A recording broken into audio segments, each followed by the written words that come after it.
This is a thorough plan, but I do have one last question before we take action. How can we be sure that our enemy won't leave the designated area? Great question. Albedo's been hard at work analyzing rrerin and the Wild Hunt's behavioral patterns. His conclusions are as follows.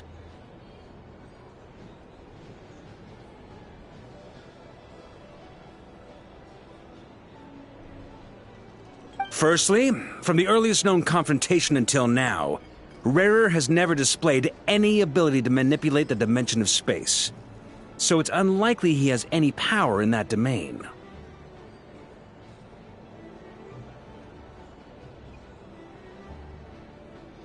Secondly, he seems to have a particularly strong vendetta against our group. If we put him in a fight-or-flight situation, he'll choose to fight every time.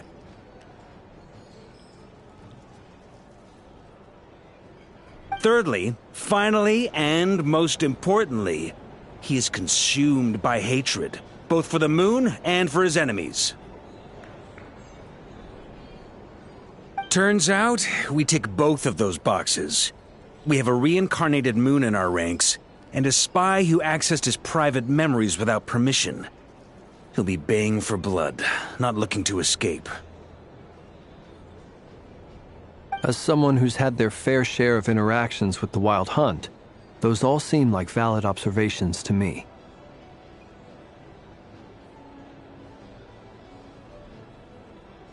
Understood. Then I will defer to the verdict of the group. Well, everyone, that's the plan in full detail. Albedo and rrerin are carrying out their part as we speak.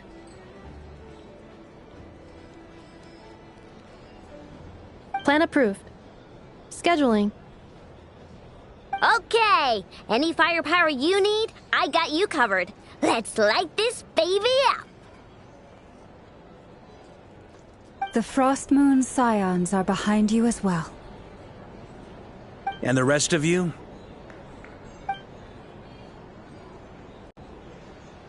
No objections?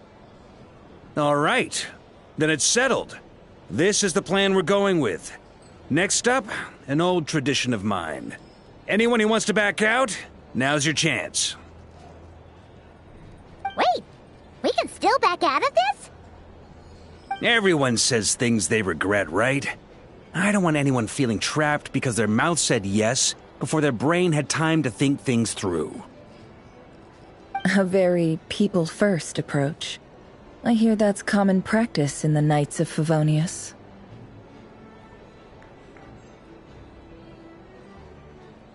Heh. Who'd you hear it from? D-Luke? Shh. We don't use people's real names at work. This contact will be known only as Owl, please and thank you. This plan can only work if everyone does their part.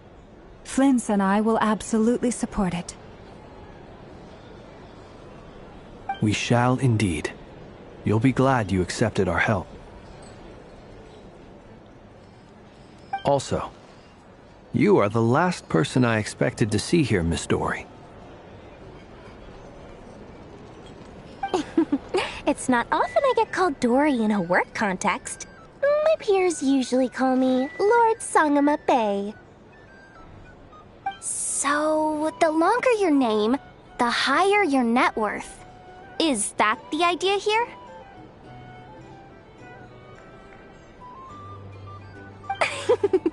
In that case, Mr. Flint's here must be worth a fortune. That's right, I know your full name. It's... The walls are thin here. I'd appreciate you keeping that a secret.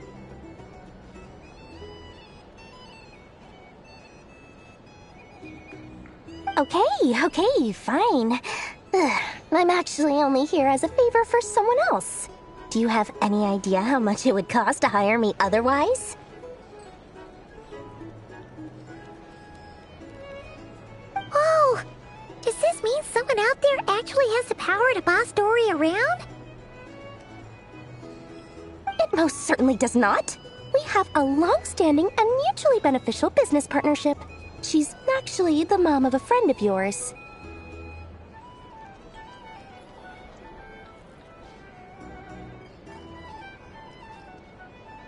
Said mom supplied me with a great little trinket, but now that lady's ruined everything. If I don't start building a little goodwill now, my whole business in Nodcry is gonna go down the drain! Okay. So what exactly is so special about this pendant? It's a lucky charm that a great mage made for me. We have a business relationship, and she was worried that something bad might happen to me. So, she wanted me to have something that can store power to protect myself with. I finally got it all fully charged up with Kuvaki, and then never went and used it all up at once! Never lost so big in my life!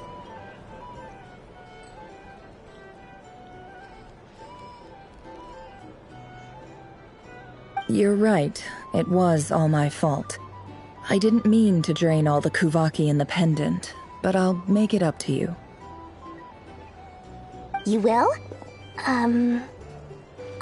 Well, in that case, how about you give me your chess set, and we call it even?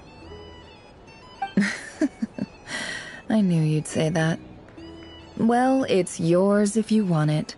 In fact, take it now, and I'll even throw in a free Raker of Solnari. Deal? You're putting me in a difficult position here.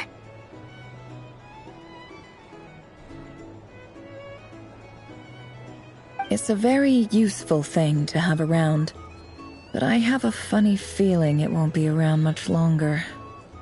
I guess we'll see in a couple of days. Looks like bankruptcy for me. Hey, don't be so pessimistic. See this through and you never know. You might find a new business opportunity on the other side.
How are things going? Feeling ready? Oh, I was born ready. We only have 2 days. You think Lord Sangama Bay would let an opportunity like this slip by?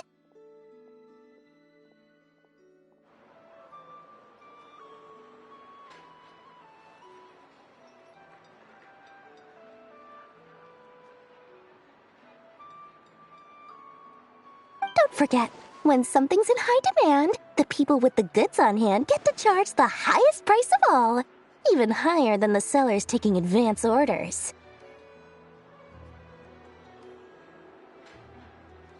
Ta-da! See? It's right here! Ah, it's so pretty! Did you make it?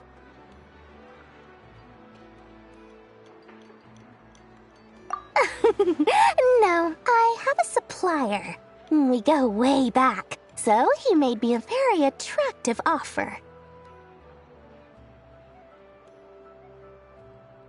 Aha! No wonder you were talking about lucky charms at the meeting. You've been getting Kaveh to make them for you. That's not the full story. It actually started a while back as a project between me and the Dendro Archon. Mage Alice once warned me that this world won't stay safe forever. There may come a day when everyone faces a great crisis. I passed this on to the Dendro Archon, and she secretly brought together a research team made up of Sumeru's top scholars to invent a technology that could keep people safe. I won't go into the details because it's all very complicated, but if you want to know more, you can ask the Dendro Archon about it sometime. Anyway, point being, it was the Dendro Archon who asked Kaveh to build this little contraption. As one of the top Kasharawar talents, he was the obvious choice. Took him long enough. He stressed over it for ages. Must have gone through at least a dozen designs before producing a final product. But that's Kaveh for you. Marak delivered it to me a couple of days ago, along with a letter from Kaveh. Could I ask why I'm sending this technology to you? And what's your proposed use case? Has it been approved by the relevant authorities? So nosy. My fault for sending him the research permit to begin with. Surely Nahida must have told him you were involved in this project. He was probably just nervous because you're always so secretive about your business. Could be. Anyway, I just replied, let's hope there never has to be a use case, because it would involve grave danger. Fair enough. But it sounds like he was just being cautious. He probably felt responsible as the one who made it. Or maybe he was asking as a favor for his housemate. He's done that before. Not sure why, though. His housemate doesn't seem to really care that much about this kind of stuff. Either way, all's well that ends well. I'm just glad to finally have my hands on the product. I wouldn't want to be without it, given the potential dangers that lie ahead.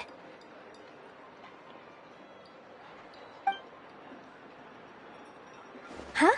What does that look mean? Paimon's just super surprised. This must be the first time we've ever seen you actually get serious about something. Well, a long time ago, I made a promise to myself. I promised that I was gonna live every day of my life with a big beaming smile. Obviously, Mora plays a big part in that. But there are always gonna be times in life when you have to give something back. That could mean paying back a debt, returning a favor, or showing some kindness. Alice has been a huge help to me over the years. She was the first investor I ever had. And I want my investors to know that Lord Sangama Bay is the best in the business. And more than that, no one knows what the future will bring. Whatever happens, I want to make sure the Dendro Archon and all of Sumeru is prepared to face whatever comes.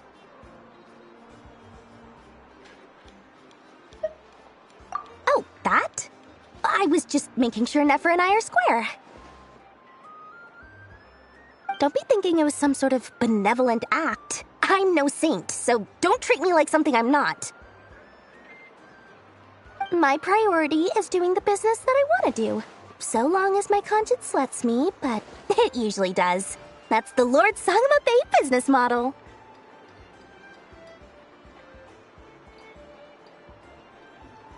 All right, if you say so.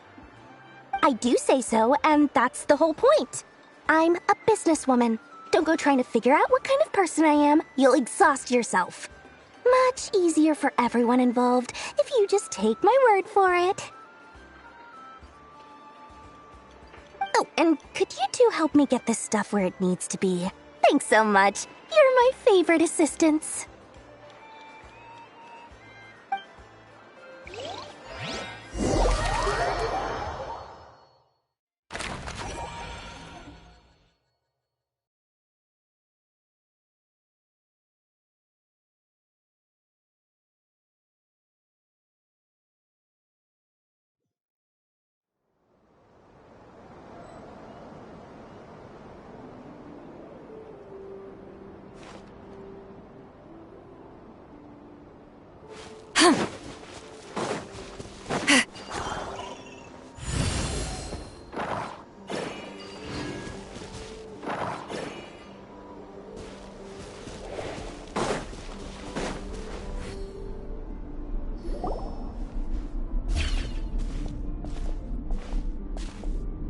Traveler, Paimon, it's good to see you.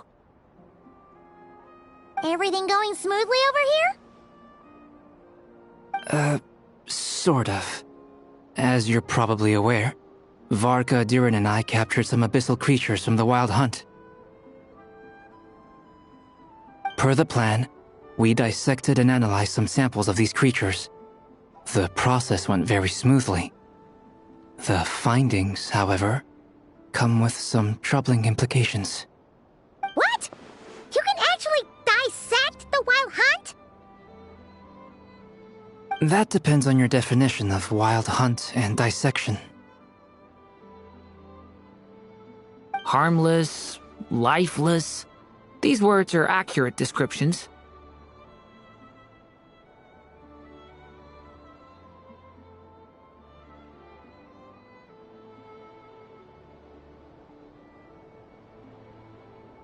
The Wild Hunt is an interesting phenomenon. In and of itself, it doesn't seem to possess anything akin to a human personality. But taken as a collective, the medium through which the Wild Hunt is summoned does appear to have a soul.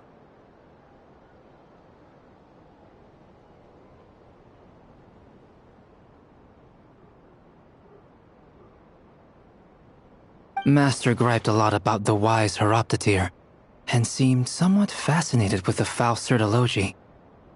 But she barely mentioned rrerin at all.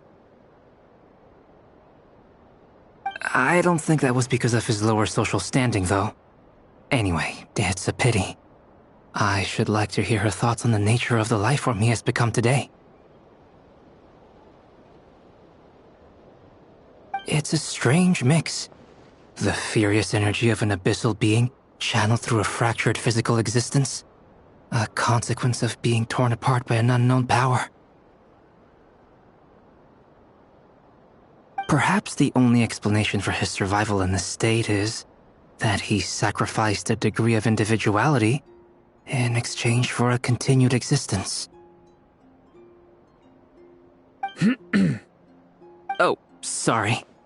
Once I get talking about interesting research, I have a tendency to go on indefinitely. Back to our research findings. Essentially, they confirm my hypothesis.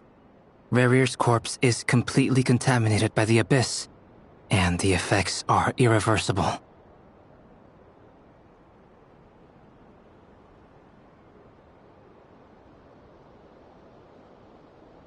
You could think of this as rrerir in mutated form. But in my view, even that would be inaccurate. In reality, his whole being has been consumed by the Abyss. In other words, he is now nothing more than a manifestation of abyssal power.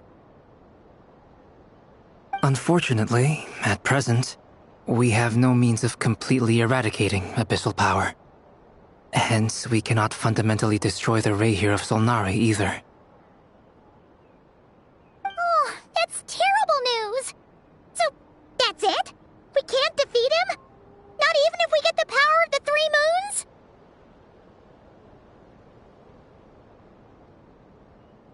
Miss Colombina's situation is a difficult one. She can never achieve wholeness when the world does not accept her presence.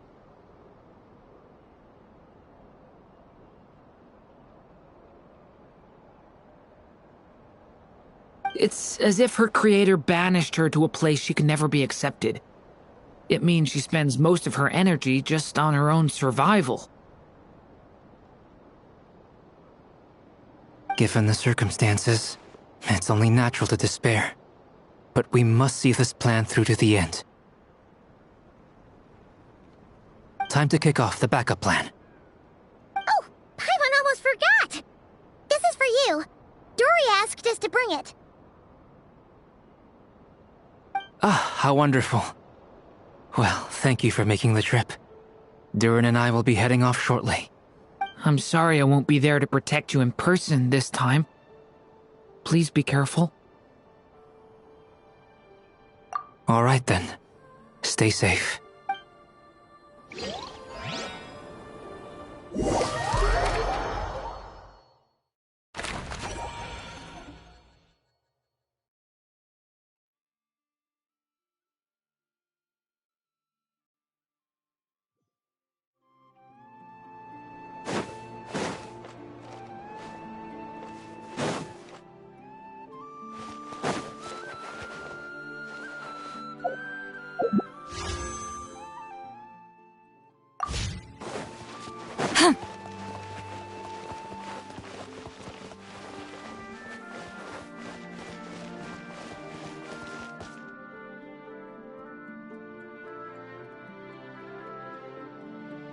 Miss Lauma, is everyone here?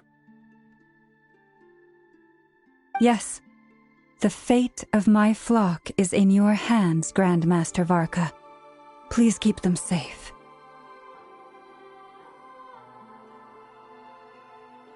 My lady, what are you saying?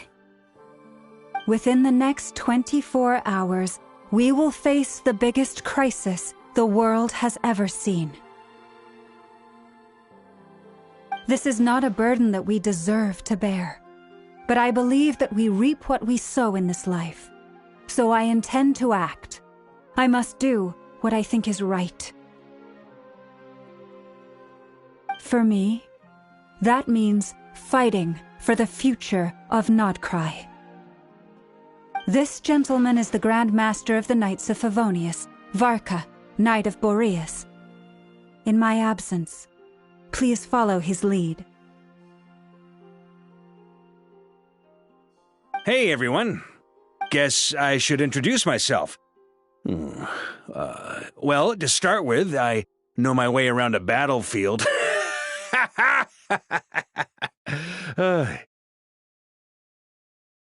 Biggest strengths are honesty and hard workingness. Anyway, point is, I don't intend to let Lauma down. I'm gonna do everything in my power to keep every last one of you safe and sound.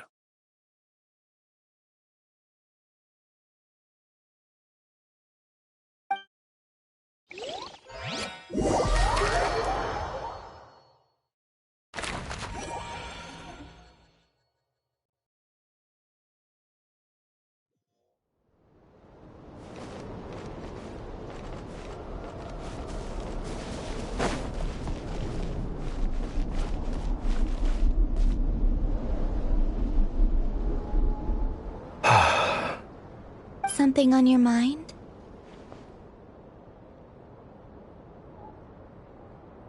Miss Colombina, was it? I believe that's how the others addressed you. That's right. Names are funny things. Have you always been called Dainsleif? Yes. I take it your own name has a more complicated history.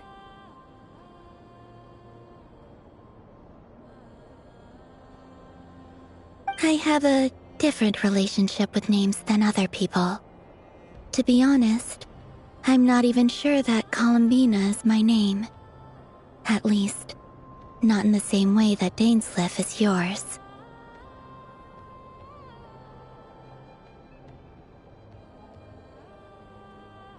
But it's what everyone calls me, and I go along with it. A lot of my life has been that way. I get so used to things that I forget to question why they are so. I never used to think much about where names come from, or what they mean to people. Maybe something's wrong with me. You're different from other people. I sensed it the first time we met. You're more perceptive than most. I'm sure your long life and rich range of experience explains that.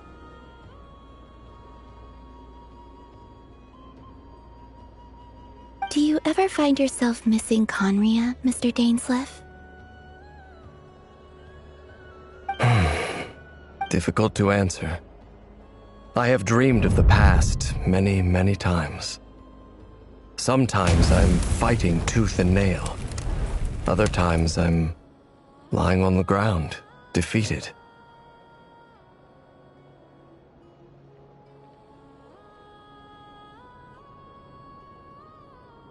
I don't recall any happy moments from that time.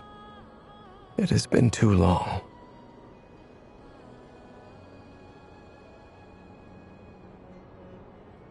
Is that because hatred survives longer than love and affection?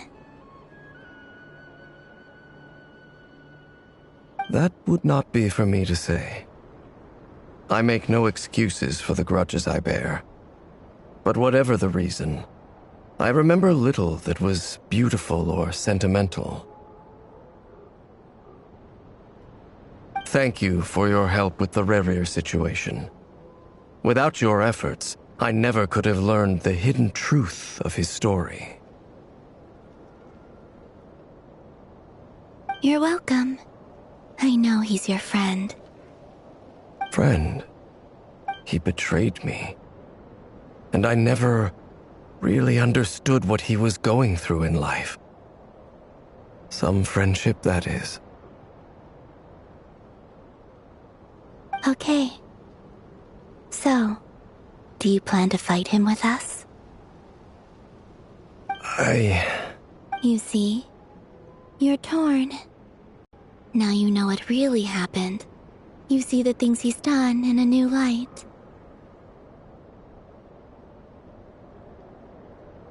I need some time. Of course. I completely understand. Anyone else in your position would feel conflicted too. Actually, I went through something similar myself recently. Something happened that changed my perspective on a situation. A situation I took for granted at the time, but now I feel very grateful for it. You mean the Harbingers who still support you, even though you've left the Fatui?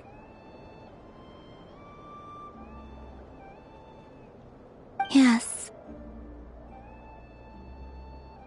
I always thought they were only helping me because Harbingers are forced to work together. But then I abandoned them. A warrant was even put out for my arrest. And even now, they still support me. Which means I was wrong about them all along. Clearly, they view you as a friend. I feel a little guilty now. I regret not seeing her help for what it was, and not treasuring it.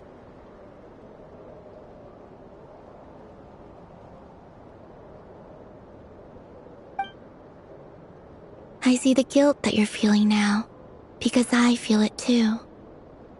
Hopefully, talking about it will do us both some good. Have you noticed that the Traveler and Paimon are over there? I think they've been listening. Huh. Shall we say hello? Sure. Hello. Ah! They caught us!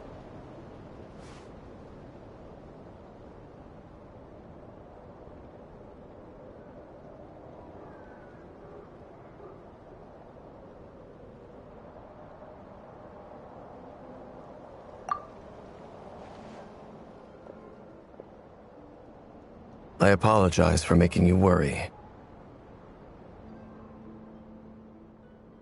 No doubt you wish to know where I stand on the plan to take down the rrerin of Solnari. I'm afraid I need a little time, but I will seriously consider joining you. You will? Oh, thank you so much! Everyone will be so grateful to hear that! They needn't be. This was something that I was going to have to face up to eventually.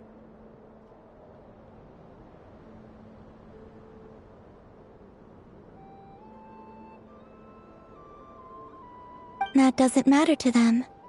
they're grateful to you regardless. You can't control their gratitude, so just accept it. And then, have a think about whether you're willing to join us.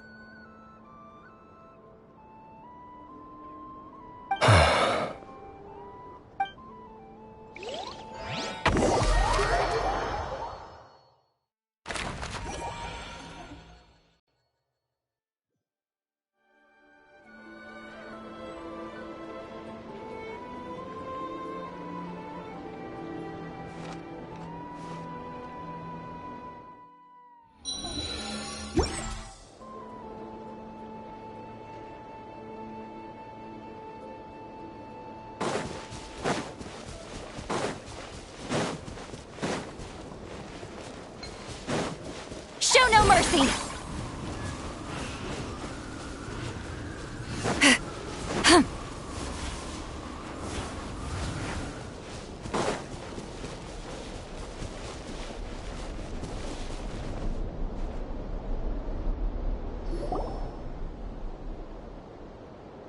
Ah, you're earlier than I expected.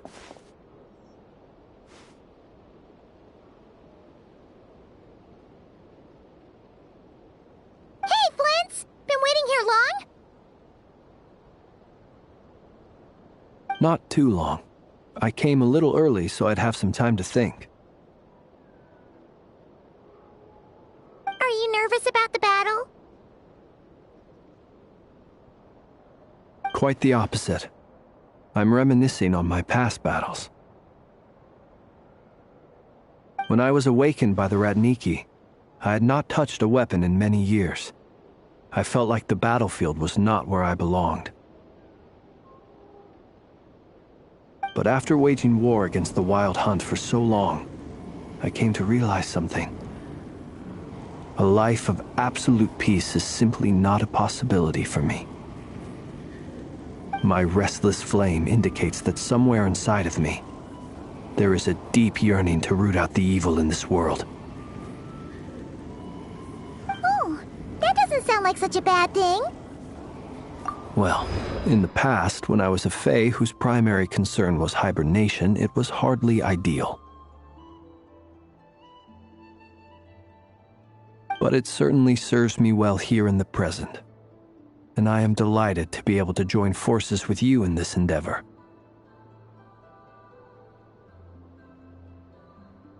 Looks like I'm not the first to arrive. Ah, Miss Lauma. Did you sleep okay last night? I struggled to settle down at first, because of the nerves. But don't worry. I got enough sleep in the end. I'll be just fine. Please, I'm just doing my part. Never! Over here! Aino asked me to relay a message. She said Anefa will be on high alert and keep a close watch over all secondary districts where defense is required, providing support as necessary. Meanwhile, Aino herself will provide range support to us directly, using her latest invention. Excellent. My thanks to all involved. The chess set's looking a little unstable.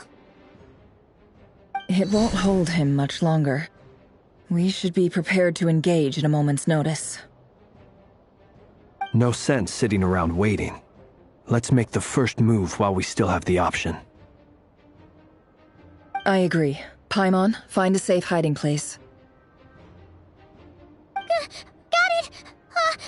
Be careful, Traveler! I will.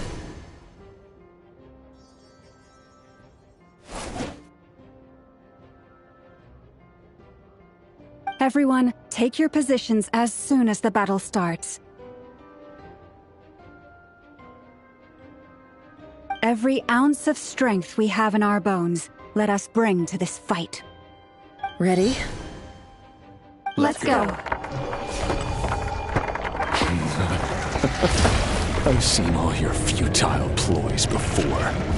You have become the authors of your own demise. I wouldn't be so sure about that. You are merely a moment of sport before I tear down the moon.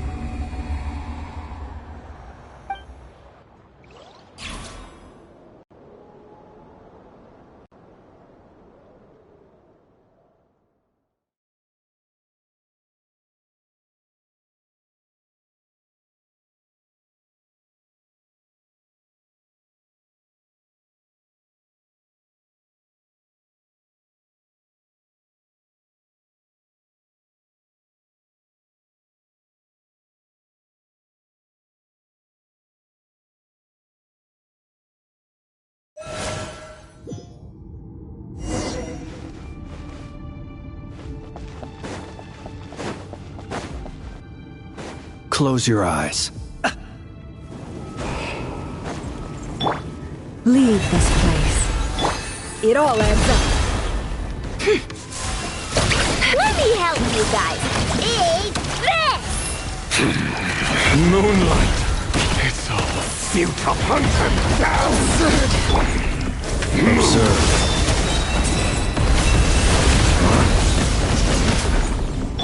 The No more moonlight lies. betrays you.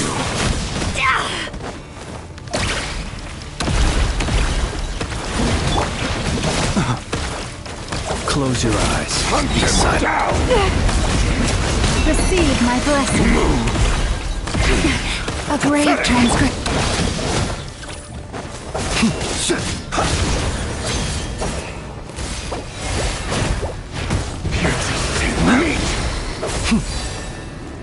Observe. The moonlight betrays you. Water jet!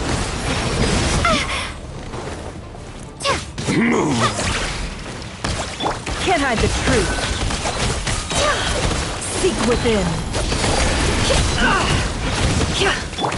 For the everlasting forest. Forest, protect us.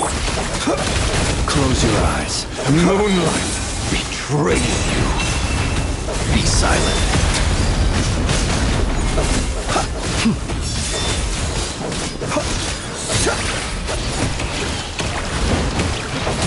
Are you quite finished? It's all futile. No more lies. Can't hide the truth.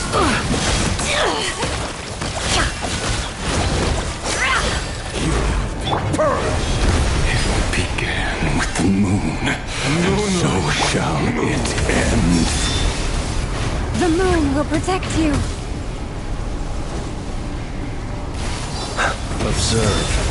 The moonlight.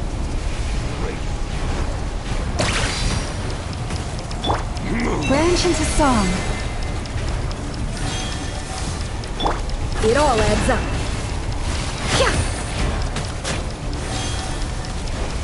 No more lies.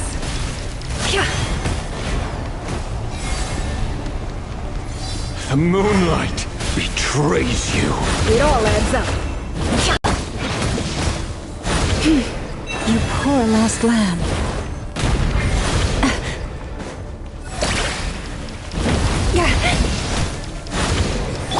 Close your eyes. Do you see now?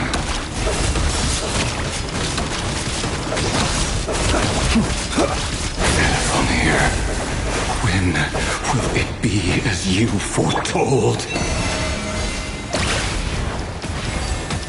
The moonlight betrays you.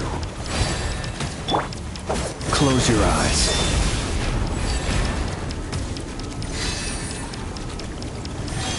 Be silent.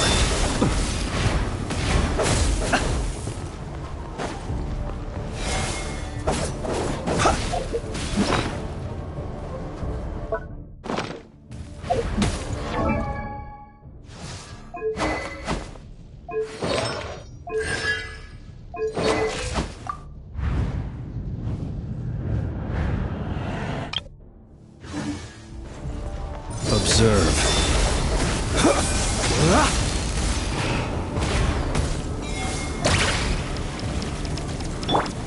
Forest, protect us.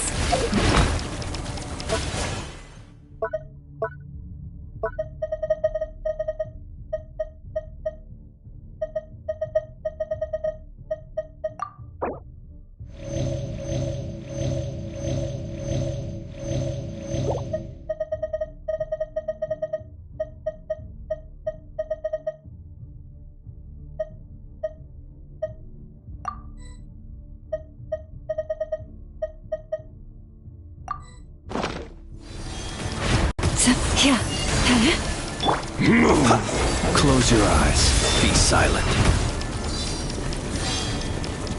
Observe. Close your eyes. Your foul spirit is not welcome here. By the frost moon of old, you poor lost lamb. The mystery unravels. No more lies. It all adds up. Observe. Be steady now. Keep hunting down. Observe.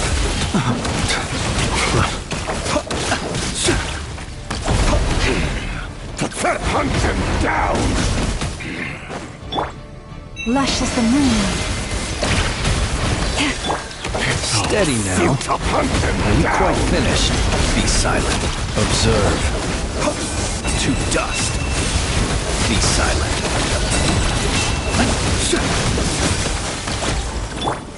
With one heart, we pray. Receive my blessing. Water jet! The deception ends here. Can't hide the truth. It all adds up. Observe. Be silent. To dust. Keep your distance. Hunt him Observe. Are you quite finished? Be silent. Observe. Night falls. No more lies. Pathetic. Branch into song.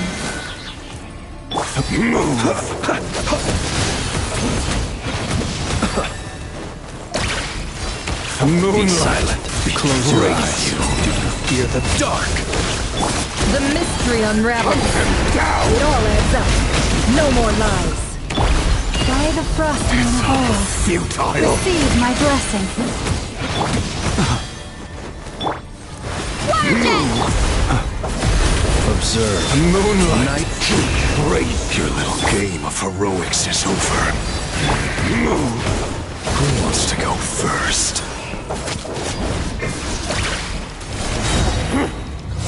Now, get out of my sight! No! Death is We've been within my separated. grasp! You okay? Never! Where are the others? Stuck outside the barrier.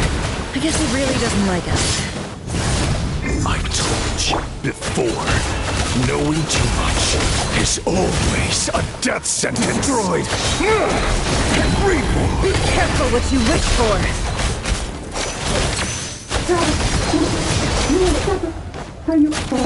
Lauma! Can you hear me? Silence! Voices are gone. But at least I know they're still there. I need to focus. Stick to the plan. Remember my most important task. Just follow him. If I can stall him for long enough, the moment will come.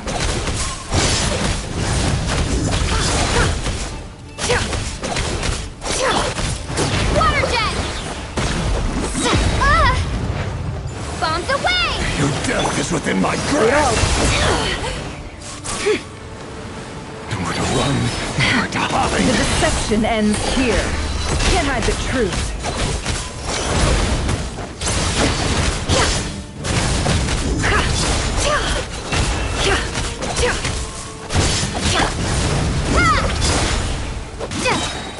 Wipe out!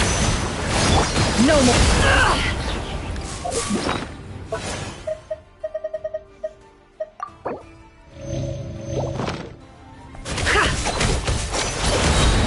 The mystery unravels.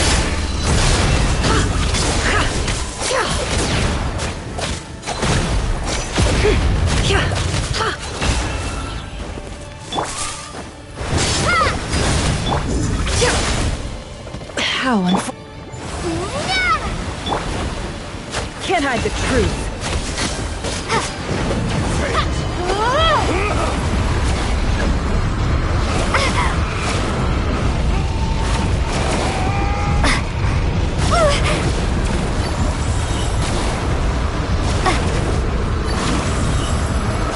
I've got this.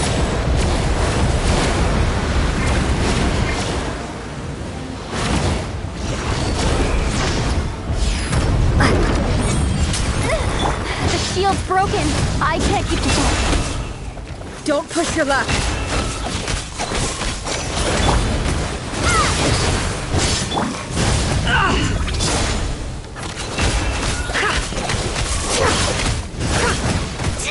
Destroyed and reborn. No more lies. Seek within. Bombs away! Can't hide the truth.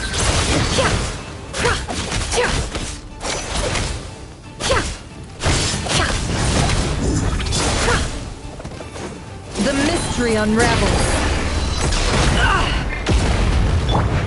Water jet! No more lies. Can't hide the Death is truth. within my grasp.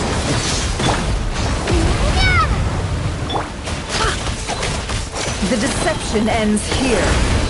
No more lies.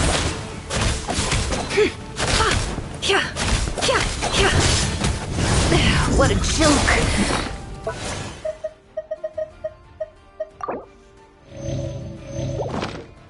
Shameless. Go! It all adds up. The mystery unravels.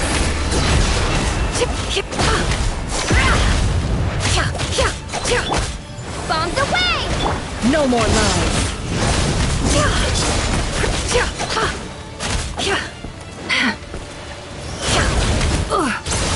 How unfortunate. Water jet! Can't hide the truth. Seek within. It all adds up.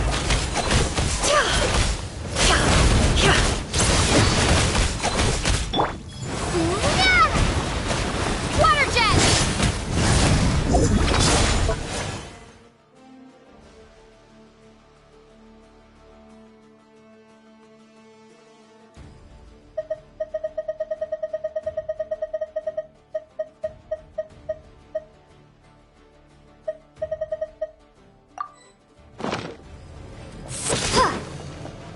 Can't hide the truth. It all adds up.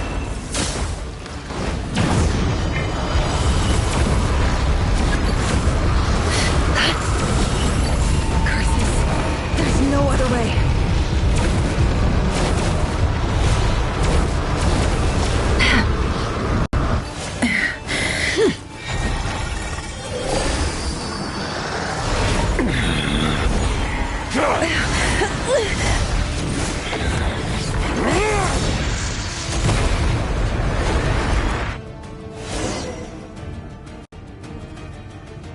The only way to defeat rrerin is to borrow his own power.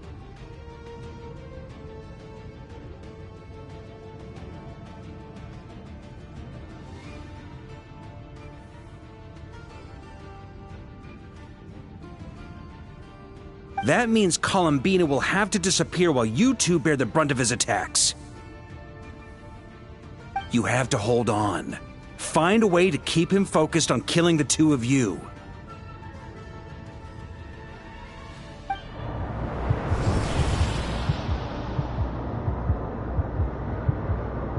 Never! Your eyes are bleeding. Soon you will be powerless to resist. And then, I will reduce you to dust. But that dust will plague your memories. Come on. Keep holding on. Any other tricks up your sleeve? Let's see them. As entertaining as they are, you've backed yourself into a corner. You don't fool me. I see your fear clear as day. I have to stoke his rage. Make him unleash everything. You fear what you could never defeat. You fear the thought of never being able to save your beloved. You cannot win the fight against fate, rrerin. Is that what you think? Well, now it's your turn to feel afraid!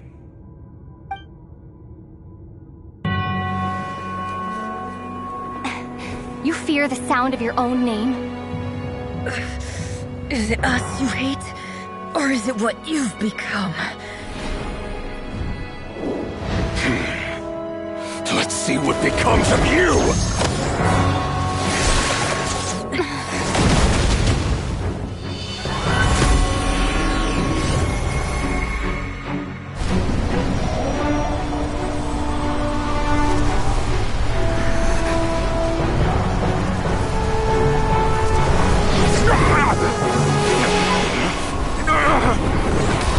What's happening?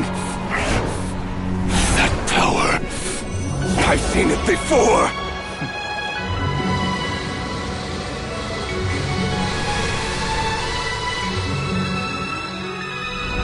His power is on another level. We'll need to use an alchemical array to convert his power into a usable form. Then quickly channel it into Colombina, rendering her powerful enough to compete with him. I'll join you. I can help. If I release enough abyssal energy into a confined space, it'll create a potential difference, allowing us to extract a huge amount of elemental energy. Next, I'll synchronize with everyone's minds using pyro, then give you temporary access to their abilities and fields of view. But it won't last long. Can you see? Well enough. So, we have a student of Gold Rhine-Daughter in our midst! How about that?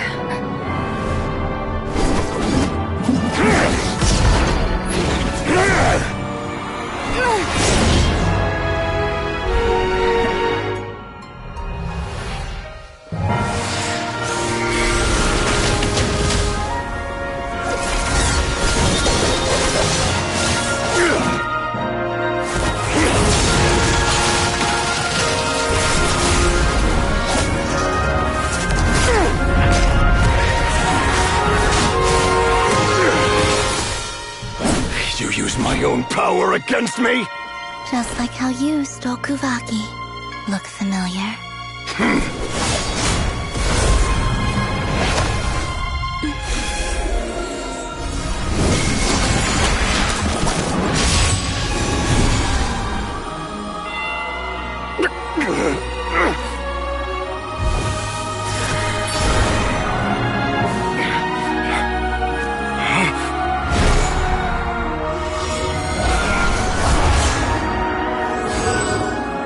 Don't you realize?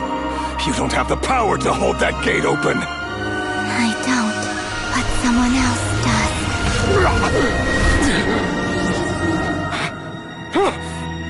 Goodbye, rrerin.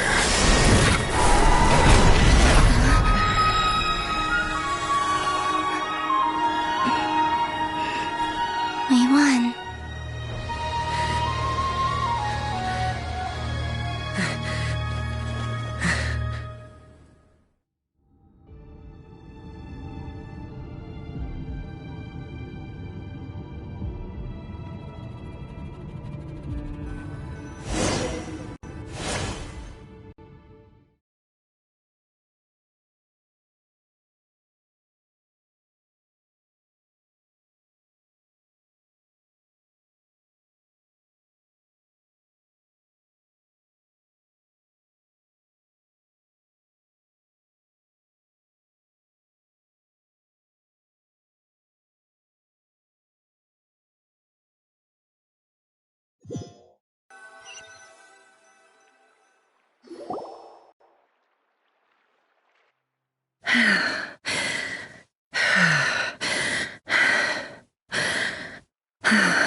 Nefer, how are your eyes?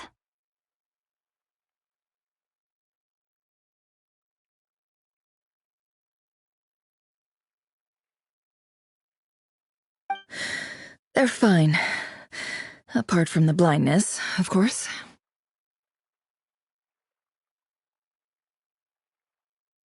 It's not too late.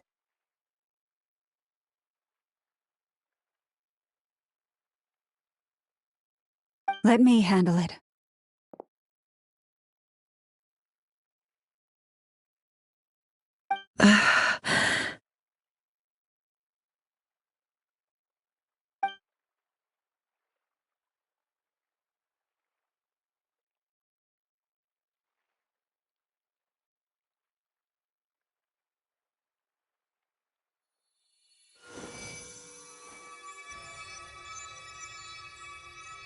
Miss Nefer, it's not like you to lose your composure. That was the most reckless thing I've ever seen you do. Reckless how? The situation was critical. Our lives were at stake. We had to do something. Even so. Okay. I guess you're right. Under the circumstances, it was a wise decision. You traded your eyes for an incredible victory.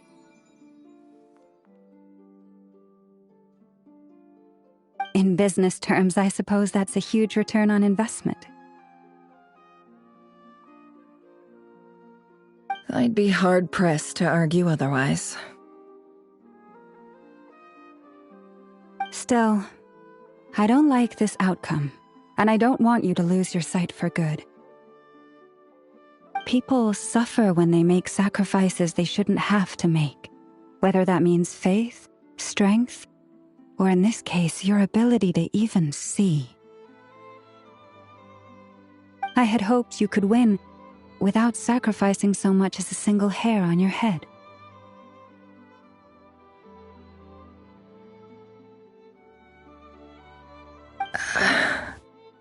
Thank you. Really. All done. Don't try and open your eyes just yet. We'll see how you're doing in a couple of days. Until then, please follow your recovery plan to the letter.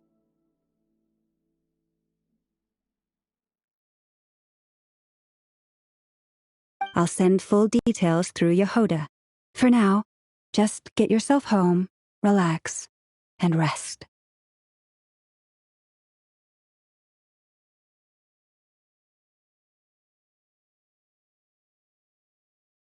My dear friends, we have fought bravely and achieved a spectacular victory. A dark cloud has been lifted from the skies of Nodcry. All in this land will be grateful for what you have done. The moon will remember this day. Thank you both.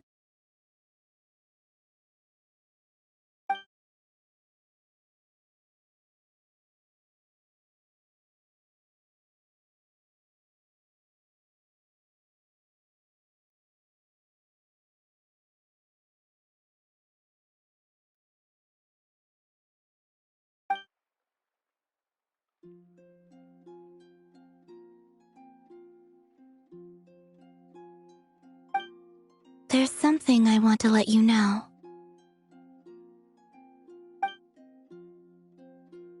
What is it? When Durin connected everyone's minds so I could access their powers, I also felt everything they felt.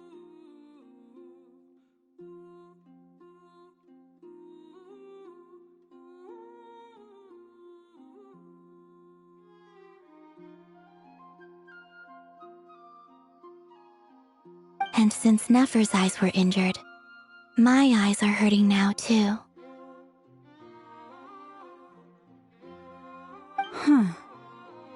Hold on. Let me try. I only feel the pain. There's no actual damage. I just thought I should tell you. You're right. There's no damage. That's a relief.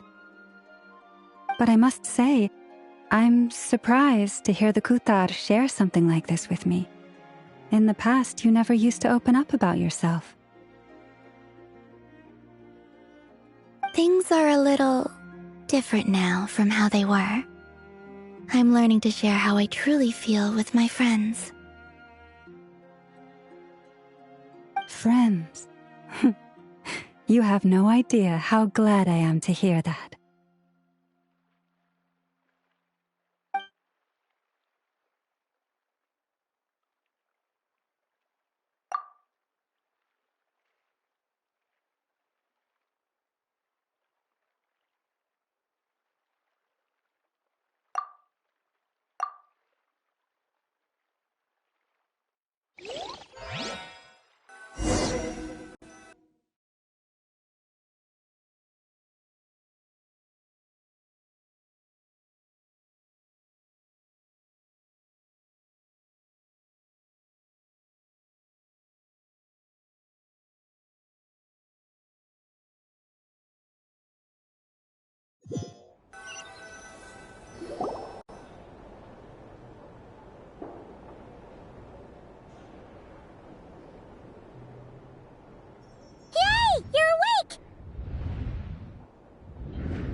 How are you feeling? Any aches and pains? Did you sleep well? I'm doing all right, Paimon. No need to worry about me. Phew! Well, that's good. Paimon's been sitting on the edge of the bed worrying about you for ages. You slept a whole day and night. Poor Paimon had to eat all by her lonesome. Glad to hear you didn't starve. How is the food? Well, it wasn't the same without you there to share it. Honestly, Paimon just can't relax when you're not your usual self. She couldn't enjoy the food and settle down to sleep. Well, I'm back to normal now. Oh yeah, and Albedo swung by earlier. He said to tell you to head to the tavern when you woke up. Varker and the others are organizing a victory feast and they want to celebrate with you. He also dropped off some medical supplies, but you seem fit as a fiddle, so guess you won't be needing those. If you're feeling up to it, let's head over now. Wouldn't want to keep them waiting.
Instead of...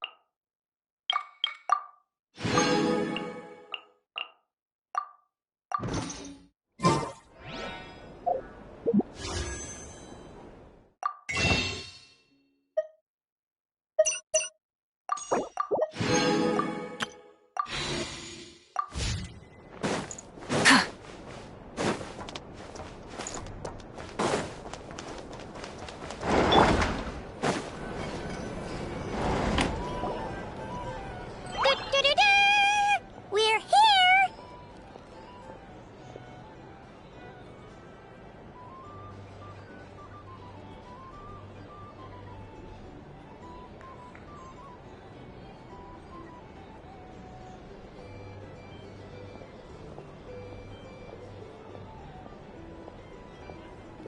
Oh, Traveler and Paimon!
We were literally just saying how there's no way we're holding this victory feast without you any longer, and we would have postponed it till tomorrow.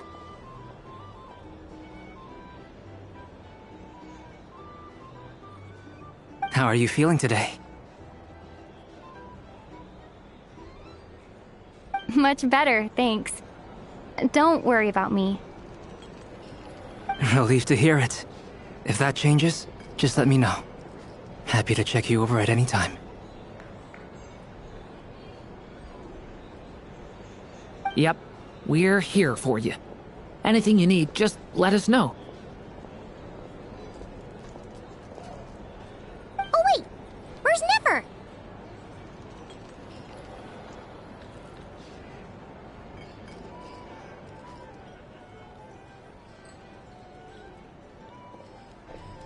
How are her eyes doing?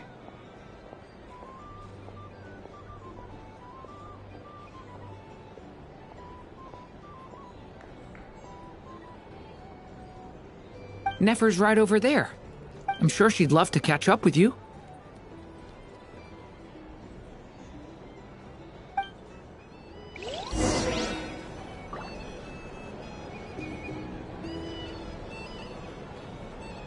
If you're here to sign up with the Fatui, make sure your paperwork is all in order. Hey there. Looking for a drink or two? Or perhaps a room for the night? Traveler, Paimon, are you recovering well?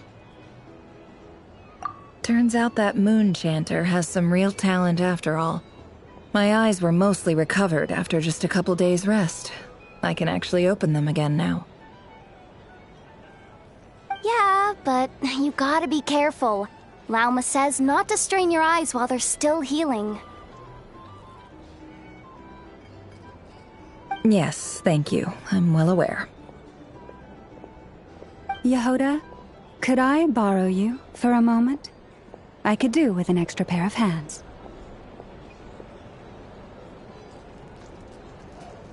Oh, sure. Coming.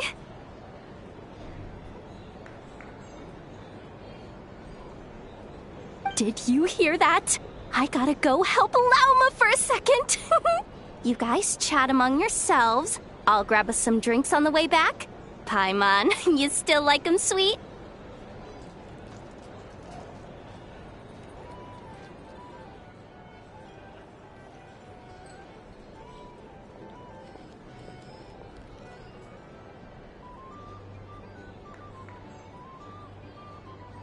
You bet!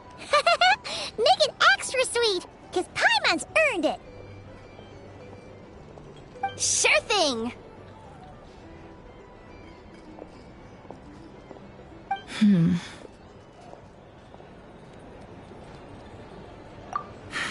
The Raker of Solnari. Kind of a snake, don't you think? No, definitely a snake. A poisonous one who spewed his venomous hatred everywhere. Anyone who seeks revenge out of hatred for other people has become a snake. That's something my dad used to say.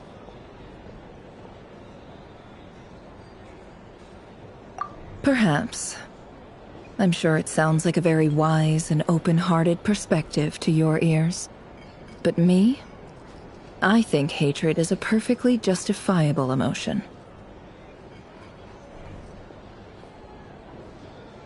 What else is left when everything you depended on in life gets stripped away? Something's gotta fuel that drive to keep on living. If you're worried about me, you can nip that in the bud. I'm not someone who gets stuck in the past. It's just... I suddenly feel like I was wrong to call my father a liar. He was just a fool. That's why the Academia turned their back on him, and why the other tribes ganged up on him. Oh, Father. How much better things could have been if you were a skilled liar. Look at the Ibis King. Thoth is a fiendishly cunning liar. And yet, strangely, he feels more like a father to me than my real dad ever was. He's never brought it up, but I'd bet he feels the same way.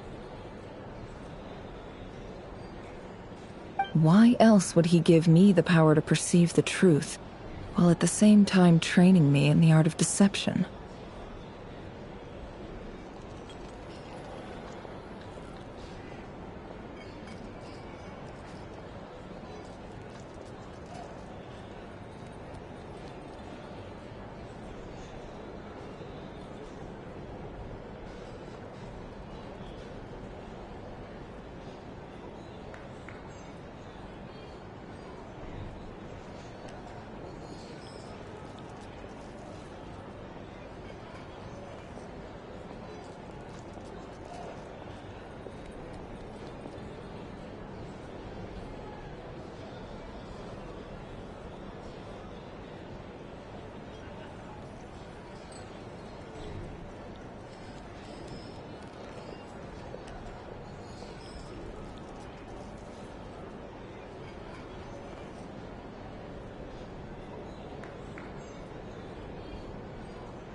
Well, King Deshret banished him to Aru, which is essentially a prison, and posed 3 questions to him. He promised that he'd have his freedom if he could find the answers.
His response was to take on a physical form and approach me, hoping that I could become his envoy and search for one of the answers on his behalf. Did he really think I'd fall for that? He's stuck there. He can't make me return what he gave to me.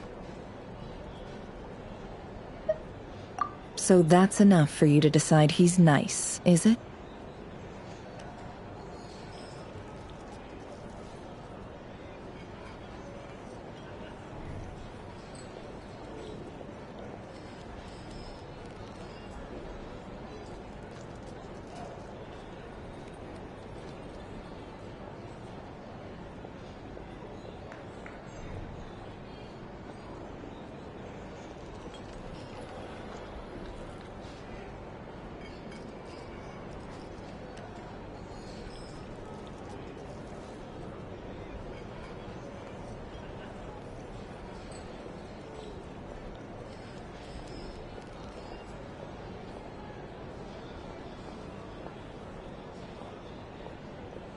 He's a prisoner, and he was scared. So he decided to perform some good deeds to win people's approval. He lives in fear because he's a deceiver. How is rrerin any different?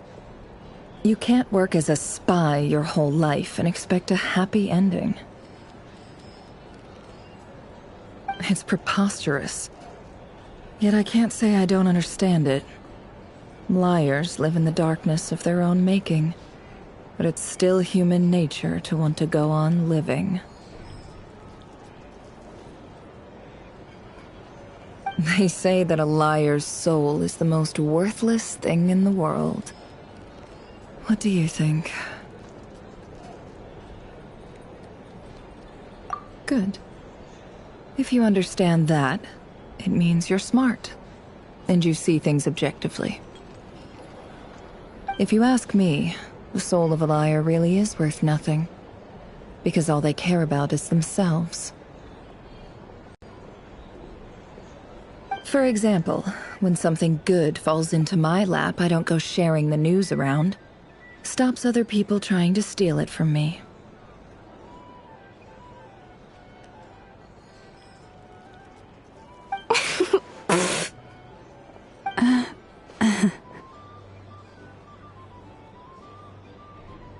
So be it. They have sharp ears. I can't keep anything from them.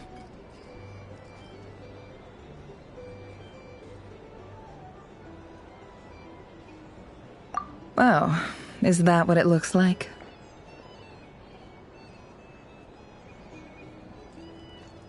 Well, you all know my past now, and I can't simply eliminate everyone who knows too much.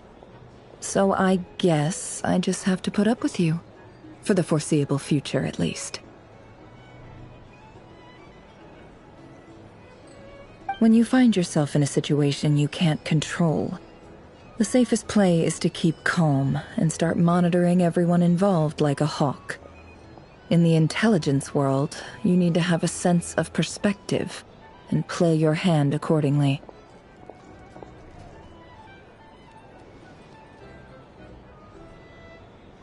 If you understand what's at stake, please ensure my secret is safe with you.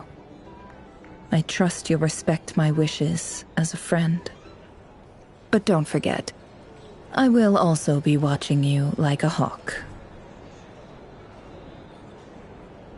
Very good. Oh, wait! Now that the panic's over and we've all calmed down, Paimon suddenly remembered something. After all that build-up, our mystery ally never showed up even once.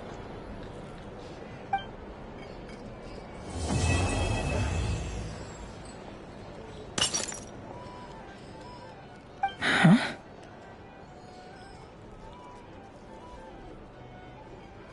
Am I imagining things?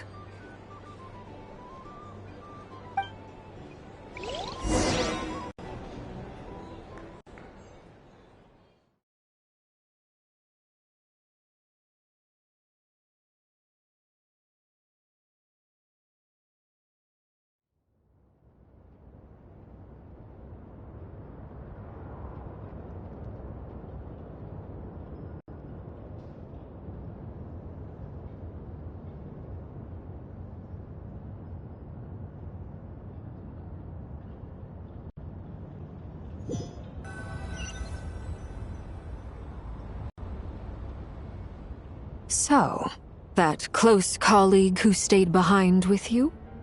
What's he been up to recently? Don't know, don't care. I get more normal human interaction from hanging out with Bosco too than him. Although, now you mention it, he hasn't bothered me in a while. I wonder if...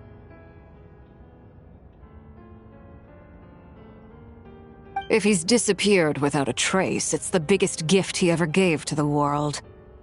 But I somehow doubt that's what's going on.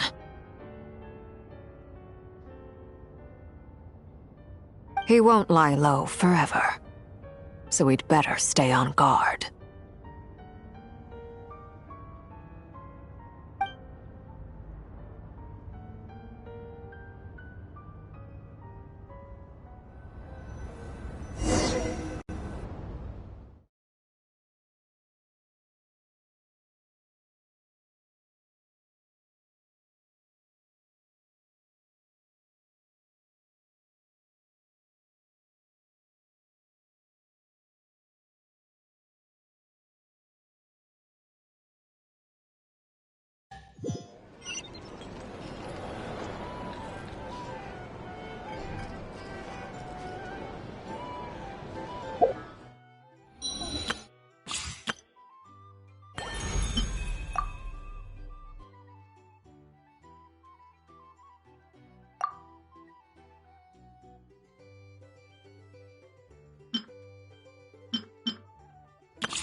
Ah, Lord Sangama Bay.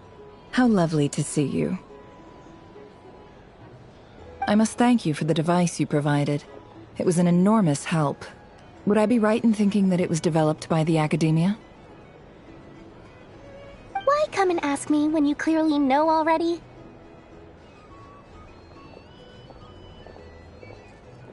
I mostly came to thank you. That's more like it. A little gratitude goes a long way with Lord Sangama Bay. Play your cards right, and you might even stand a chance of becoming my long-term supplier. The chance to work with such a kind and charitable investor as yourself would be a great honor for the Curatorium. Huh? Charitable? Who said anything about charity? First time hearing about it. Let's see. The first plot of land you purchased in Nodcry, your desert interests, and... Stop! What do you think you're doing? Exposing my investment history!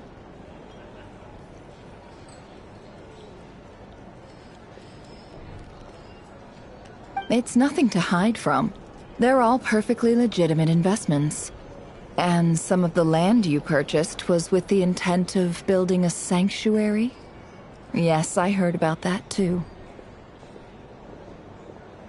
How did you... You're a curious case, Lord Sangama Bay. You don't like people finding out about your good deeds, do you?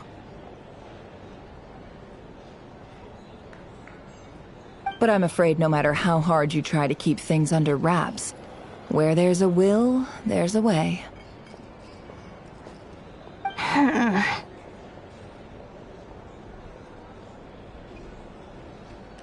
You did it for Sumeru, didn't you? It was empty land that was gonna go to waste otherwise. I figured if I built something there, it might at least get some use in an emergency.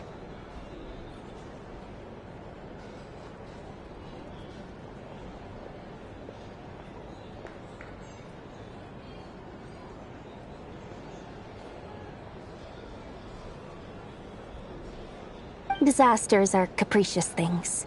They strike without any warning. I've lost family to a disaster before, and I don't want to lose any friends or business partners if I can help it.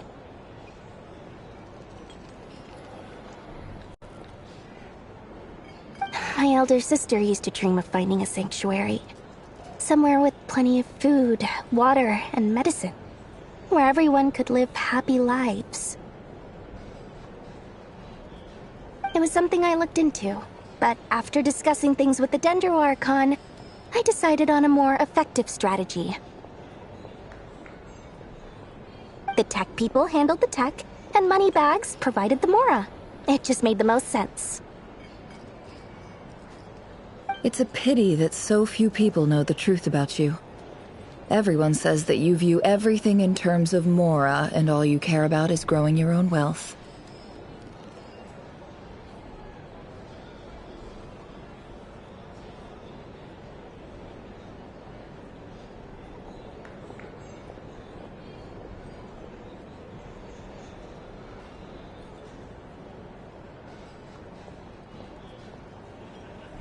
So, what's the problem with that?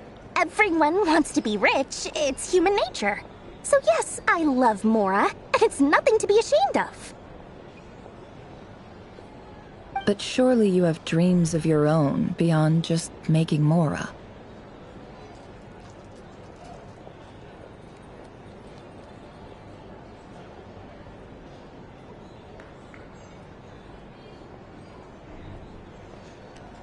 You don't get it, do you? My dream is to invest in other people's dreams. And, you know, make a nice little slice for myself along the way.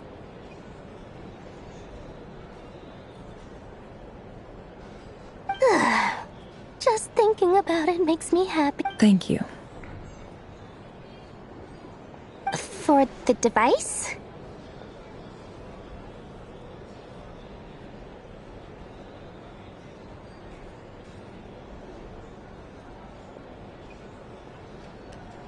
And the pendant. Oh, that.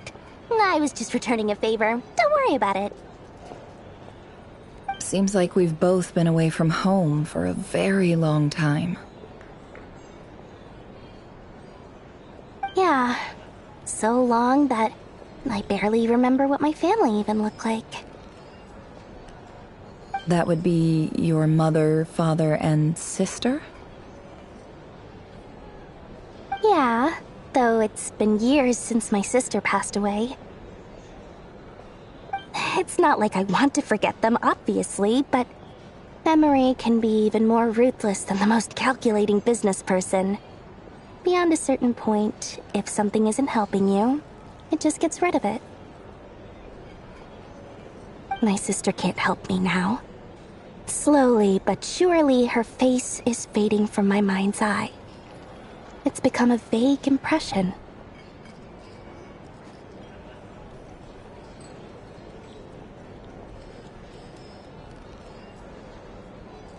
Not everything will fade. When loved ones pass away, the beautiful memories are the ones that last the longest. Yeah, that's true. If you ask me, that's the one silver lining in all of it. Well, that, plus, I'm sure that life is much better now than it was back then.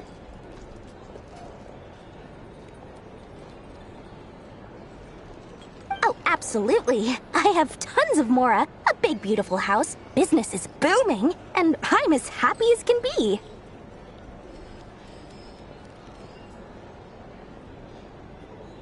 You've got a lot going for you too. Boss of the Curatorium of Secrets?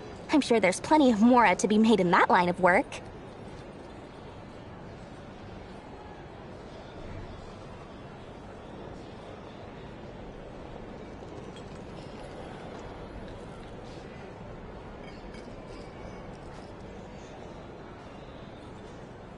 I appreciate the vote of confidence.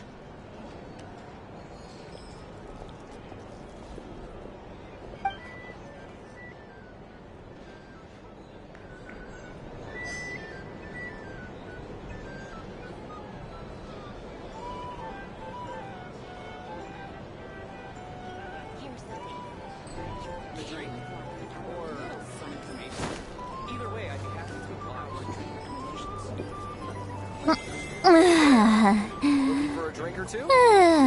Save room for the night.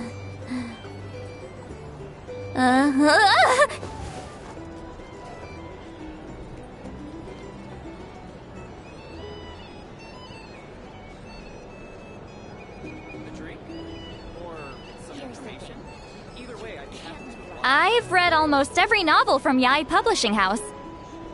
Pretty normal, right? Hey there. Looking for a drink or two? Or perhaps save room for the night? For starters, I recommend you drink less.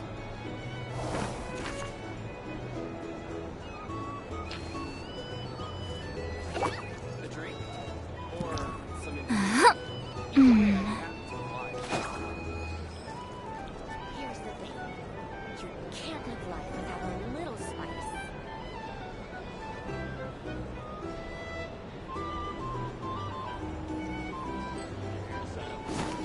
Hey there. Looking for a drink or two? Or perhaps save room for the night?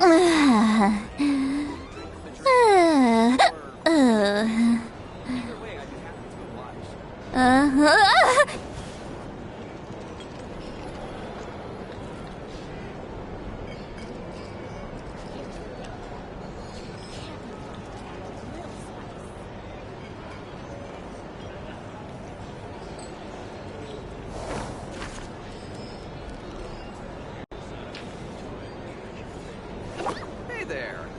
Looking for a drink or two? Or perhaps save room for the night? Either way, I guess.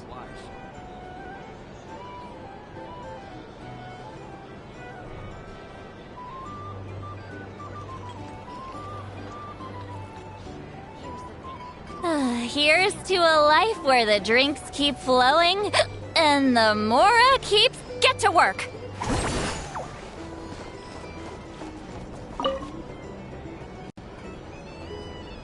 How have you been holding up? Any adverse reactions? if you start to take a turn for the worse, make sure you tell me right away.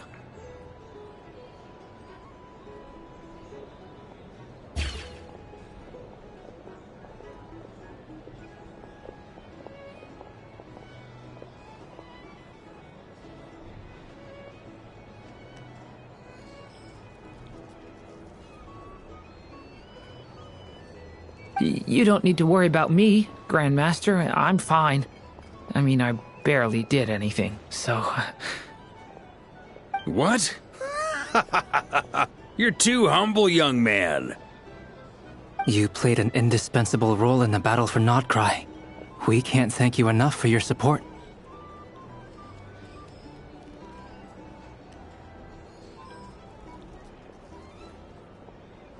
Sometimes, when people praise you, it's because you deserve it. The best thing is to accept it calmly and with grace.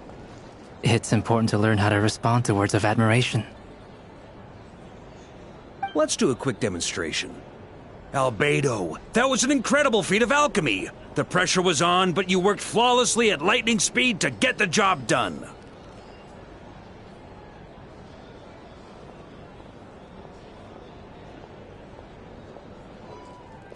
Thank you. I can't take all the credit, though. Rrerin played a big part in forming the alchemical array. See? Did you catch that? A masterclass in how to take a compliment. Okay, yeah. I did work pretty hard to help prepare for the battle. No point denying that. Hey, you guys!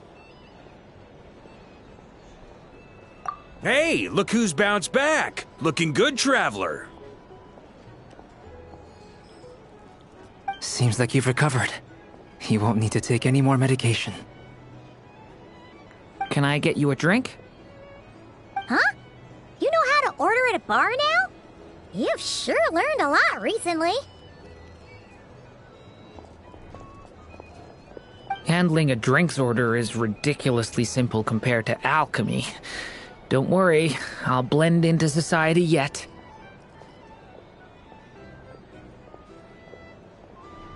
Paimon believes it! You're clearly a fast learner, just like your brother!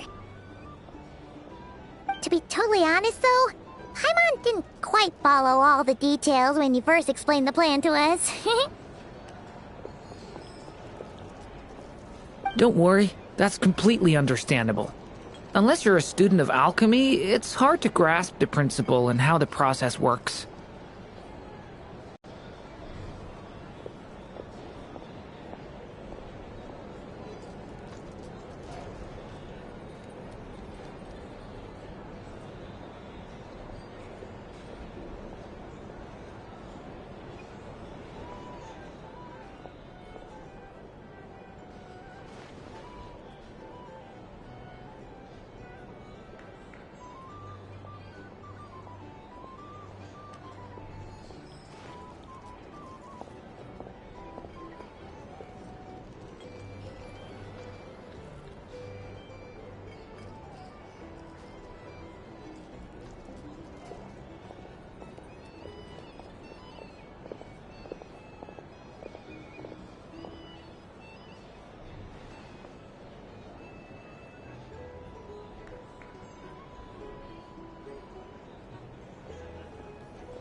To put it in the simplest terms, we saw how our enemy stole the power of Kuvaki, and that gave us the idea of stealing his power to turn it against him.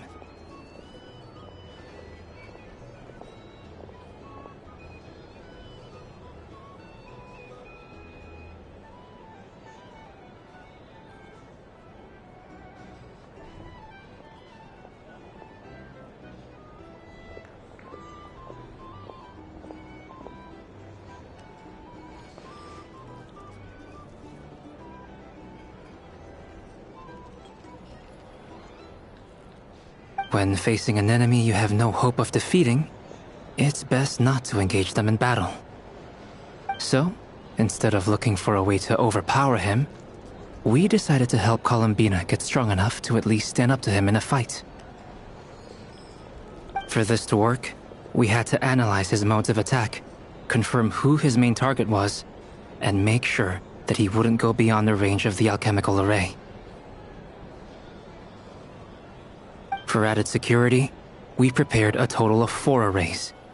But to mitigate the impact of the battle, we identified one location in particular as the ideal spot, which is where the confrontation took place.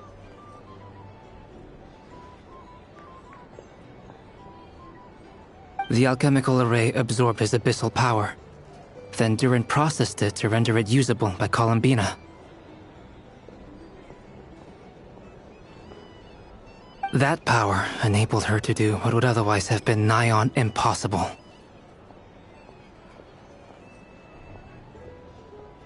What surprised me was that Dainsleif actually agreed to join us. Given his history with rrerin, he had every right to sit this one out, but we're extremely grateful for the decision he made.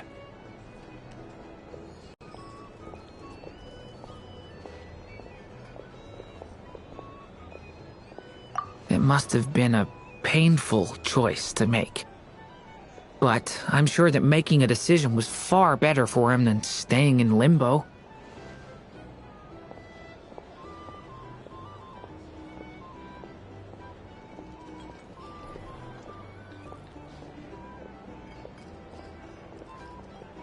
Absolutely. He was torn between 2 paths, but in the end, he made his choice and stuck to it resolutely. He doesn't strike me as the sort of person who'd stay trapped in limbo for long.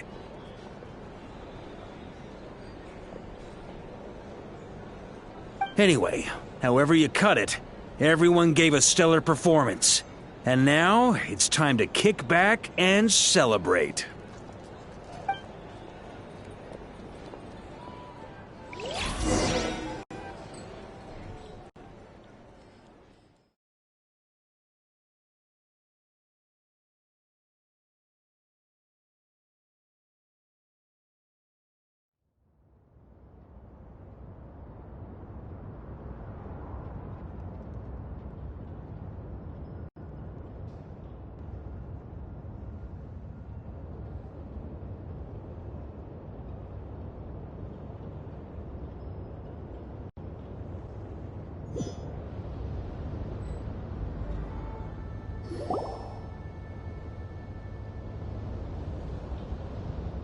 That's the only reason you're here.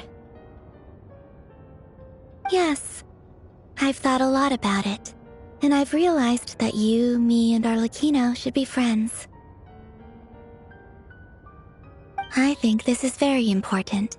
So I felt I had to come and tell you. Well, this is a new one. I'm so moved. I can't even hold my teacup. If that's all, you can leave now. Do you not want to be friends with me? Or is it that you prefer being co-workers? What is this, Colombina? Are you deliberately testing my patience threshold? Right now, my politeness module is active. But if you say another word, I swear I'll shut it down. If your politeness module was active, wouldn't you say the word please at some point? Paulownia, please see Lady Colombina to the door. Will you still invite me to your next tea party? What? Yes, I think you will. Bye-bye, dear Sandrone.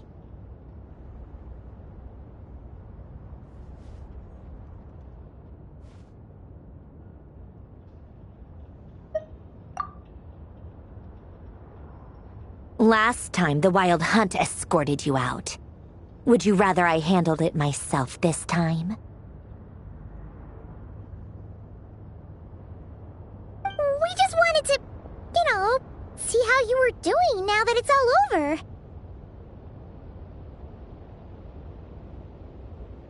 Why? Out of concern for my safety? I hope you didn't seriously think that the rrerin of Solnari would be able to lay so so much as a finger upon me, given how prepared I was. Mostly because you kind of helped us out, so we just wanted to check you were okay. Looks like all your robots are fixed, huh? Oh, don't you worry about that. Tea time is already a write-off. The visitor before you managed to kill my appetite. If you're in the mood for tea, go ahead and help yourself. Otherwise, it's going to waste. My coasters are still missing in action, though. Use this notebook instead. Whoa! Pretty hefty notebook. Look at all those calculations. You can ignore those. They're just dumb scribblings. I doodle and write in my free time. Sometimes I remember the distant, dreamlike past. Sometimes I imagine the far-flung future. And other times, I grit my teeth and note down all the crazy nonsense going on in the present. Some people do the crosswords in the newspaper. This is my equivalent of that.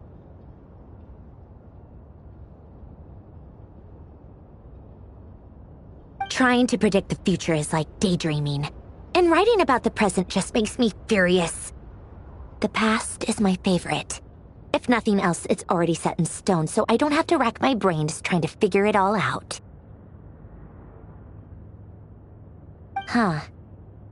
Although, having said that, the only vaguely interesting memory in my past is probably that guy they call Lord Artificer. Who else? Pretty much all the mecha and Fontaine are his personal handiwork. Wait, are you saying you know him? Like, personally? As a friend? I mean, I guess we were friendly enough.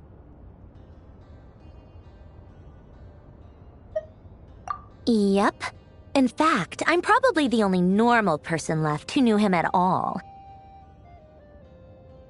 We used to chat occasionally back when he was still around. Before he passed away, he asked me to destroy all his manuscripts. I honored his request, but I did read through everything first before destroying them.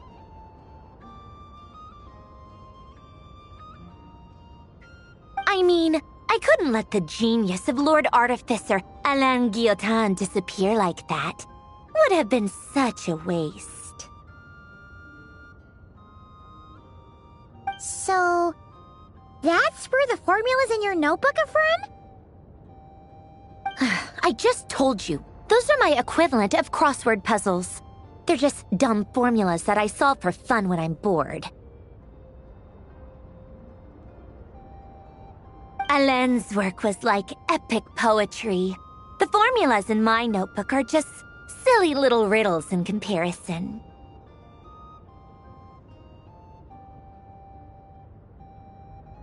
Not that there's anything bad about them. I mean, at least, solving those riddles isn't going to hurt anyone. Except me, 'cause I lose a few brain cells in the process. Anyway, while we're on the topic, I might as well tell you about what happened to him and his friends.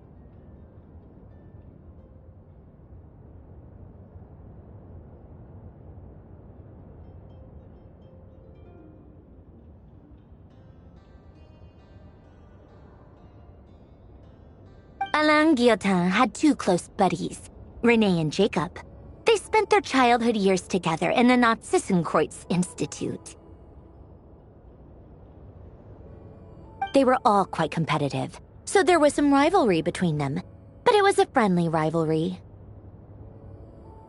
But beneath the friendship and the rivalry ran something deeper, a sense of nostalgia for the past. Unfortunately, childhood would end, the prophecy would come true, the apocalypse would arrive, and the future would never be.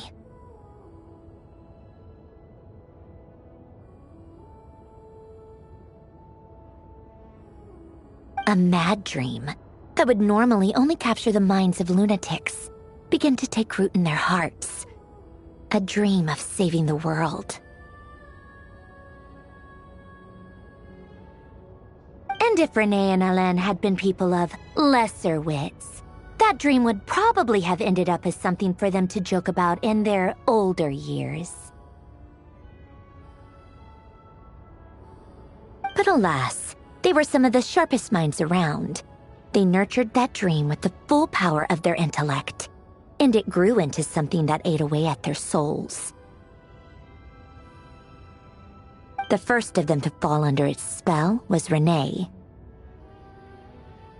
Against Alain's wishes, he persisted in experimenting on a mutual friend of theirs to try and save their life. Alain did not approve and parted ways with Renee. It's complicated. Alain wanted to believe that Renee only did what he did for the sake of their friendship. But when he told me about what happened, I could tell he still had some suspicions about Renee's motives. Perhaps the seed that would grow into a nightmare had already sprouted in Renee's mind. Even then.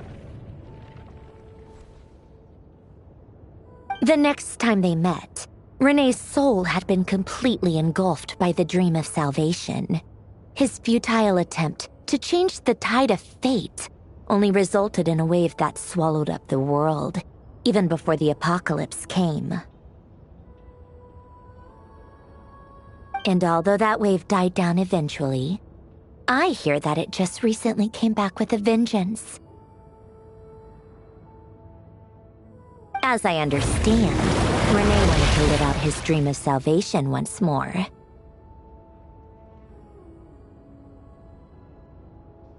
But I'm told that the attempted resurgence finally died out for good. At long last, Renee awoke from his deluded dream. Though of course by then it was far too late. What do you think of Renee? Do you admire his transcendent genius? His view that any price was worth paying to achieve the lofty goal of saving the world? Or do you despise him? Dismiss him as an evil madman who wrought havoc on the lives of everyone around him as he pursued his delusional dream? Same difference, really. Just a matter of perspective.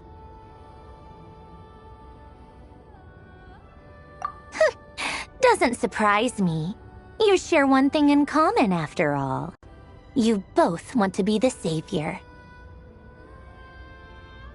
The only difference is, your dream came true, and his, well, he wasn't the one who made it come true. I don't like fanatics who give up their whole lives for their ideology. Nor do I like fools who let their delusions take control. Maybe I could understand if Renee had just been an ordinary person. But he had a sage-like intellect, and still managed to get himself lost in the labyrinth of his own desires. Anyway, that's enough about Renee. Now, moving on to Alain Guillotin, the Lord Artificer. He managed to put a stop to the first storm whipped up by Renee. But after that, Alain lost his friends and family. To his credit, I suppose, the loss of his family and friends was purely a tragic accident. It's not like Alain sacrificed them for his cause or anything.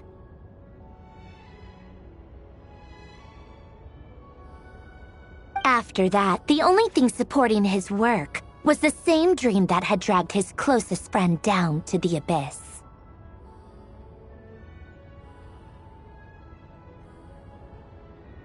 But although the desire to save Fontaine drove him to found the Fontaine Research Institute, Alain continued to reject any form of transcendental knowledge or power.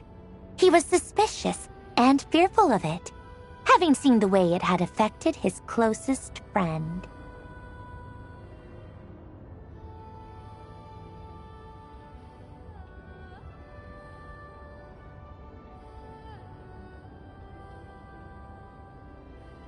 I think that formulas and machines derived solely from human intellect were the only thing that gave him a sense of spiritual comfort.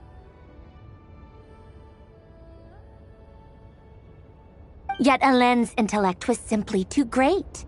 It barely left him space to breathe in his lifetime. Once he realized that the end of his life was approaching, he finally accepted the truth. The Nazissenkreuz Institute needed someone, and a human being, to see its story through to the end. He quit working on his formulas, trading them in for the fairy tales that had played such a formative role in his childhood, but which he'd barely touched in his adult life.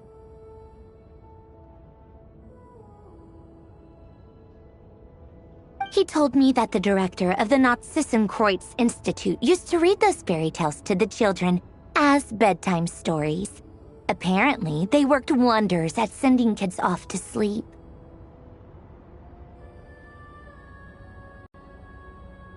I think that all he wanted at that time in his life was to be able to sleep deeply without being plagued by depression.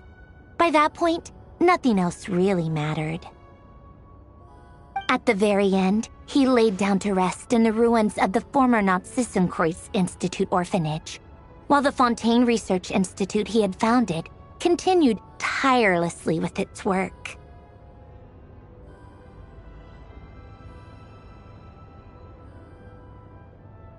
Many years after that, tensions over competing dreams would once again cause a rift, this time between members of the Fontaine Research Institute.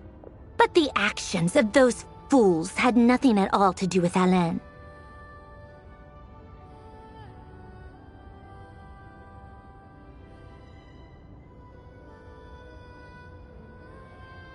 And that is the story of two people from the Nazissenkreuz Institute who both wanted to save the world. One went all in on his fantasy of salvation without ever looking back, and ended up calmly sinking to the bottom of the deepest sea. The other sought desperately to burn bright in his life, even though he wasn't sure where he was going.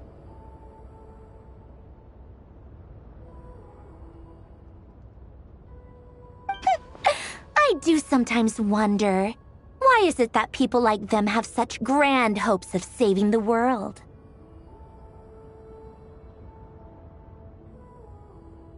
Even the grandest tree starts as a tiny seed. So perhaps, for each of them, their mission to save the world began with a very simple desire: to save themselves.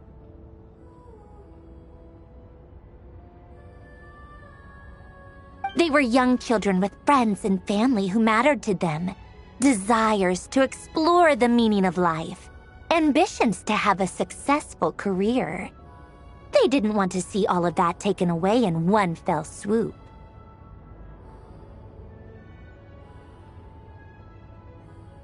Or maybe they just wanted to find something to anchor themselves within the chaos, to stop them getting quietly swept away by the storms of life. But instead, the search for their own salvation took them down the rocky road laid out by fate. Do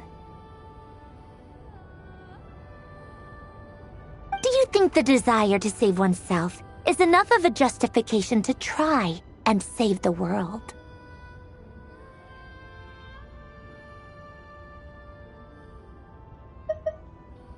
You don't know? I guess that's a fair answer. At least you're not trying to hide your confusion. Alain was much more straightforward about it. I asked him the same question back when he was in his prime, putting all of his energy into his work.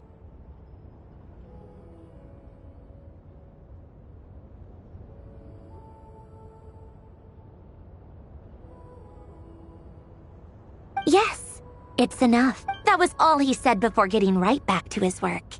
He was always that way.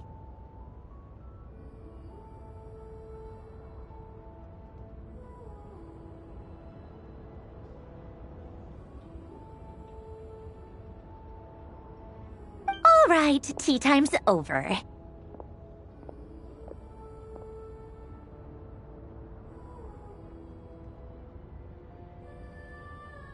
I owe Arlecchino a favor for telling me these stories.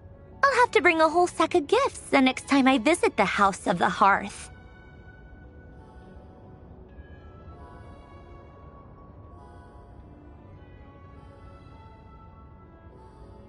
I'm gonna go tinker with Polonia now. You guys can do whatever you want, as long as it doesn't involve interrupting me. Polonia, exit hibernation mode. Begin diagnostics.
Looking for me?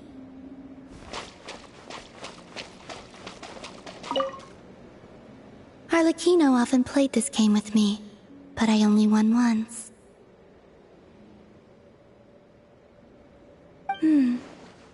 Maybe I should look for her so we can play again sometime. Arlecchino often...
Use of force authorized. With one heart, we pray.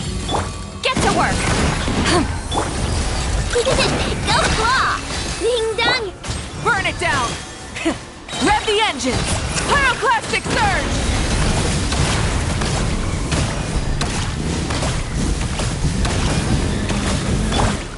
Lolling! Eat Papa! Get him! Show no mercy! Looks like violence is the answer. Leave this place. Light of the blazing sun!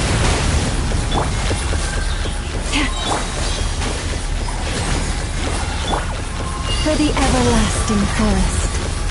Branch into song. Yeah.